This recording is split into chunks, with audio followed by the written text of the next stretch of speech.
Hello students, nice to meet you here, and I just want to tell you that we are going to start our chapters from today, and today is your fifth chapter we will discuss.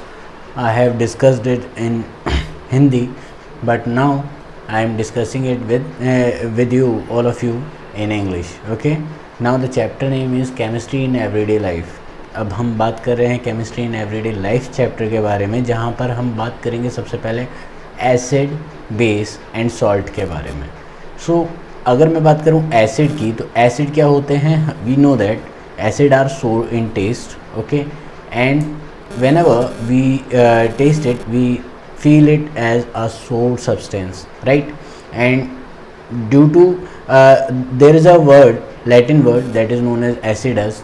Due to that particular reason it is known as acid, because acidus means sour, okay, so that's why acid, sour substance, so that's why acidus, acid, okay, combined together.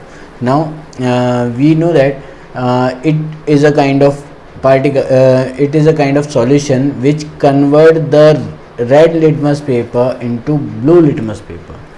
ये क्या करेगा? Red litmus को blue litmus में convert कर देगा, ठीक है.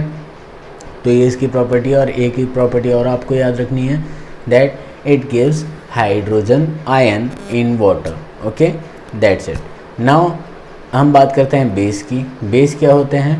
These are bitter substances, okay. Second thing, when we touch it we feel it as a soapy substance, okay. हम जब इसे टच करेंगे तो ये सोपी सब्सटेंस लगते हैं, साबुन की तरह लगते हैं, ठीक है. नेक्स्ट, इसके आगे हम बात करें तो हमारे पास क्या होगा? It gives hydroxyl ion. What? It gives hydroxyl ion and it convert red litmus paper into blue litmus paper into red litmus paper. It convert blue litmus paper into red litmus paper. ये आपको याद रखना है. वहाँ red into blue हो रहा था, ये ब्लू इंटू रेड करेगा. सो इतना पॉइंट आपको याद रखना है, ये प्राइमरी प्रॉपर्टी भी, और साथ ही साथ में इट गिव्स हाइड्रोक्सिल आयन, ठीक है. ये इंपॉर्टेंट पॉइंट्स हैं. नेक्स्ट, इसके आगे हम बढ़ते हैं सॉल्ट की तरफ. So when acid react with base it produce salt and water. When acid react with base it produce salt and water. So जब एसिड और बेस रिएक्ट करेंगे, सॉल्ट और वाटर बनेगा. तो ये हमारे पास में इसका रिएक्शन हुआ.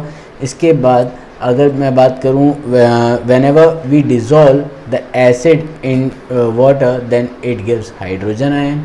When we dissolve base in water then it gives hydroxyl ion.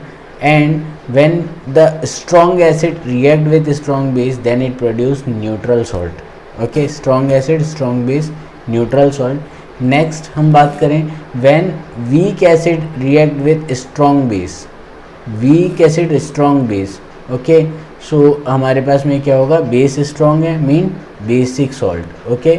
And when strong acid react with weak base, so strong acid means क्या होगा? एसिडिक सॉल्ट बनेगा, राइट. तो ये हमारे पास में नेक्स्ट पॉइंट हुआ.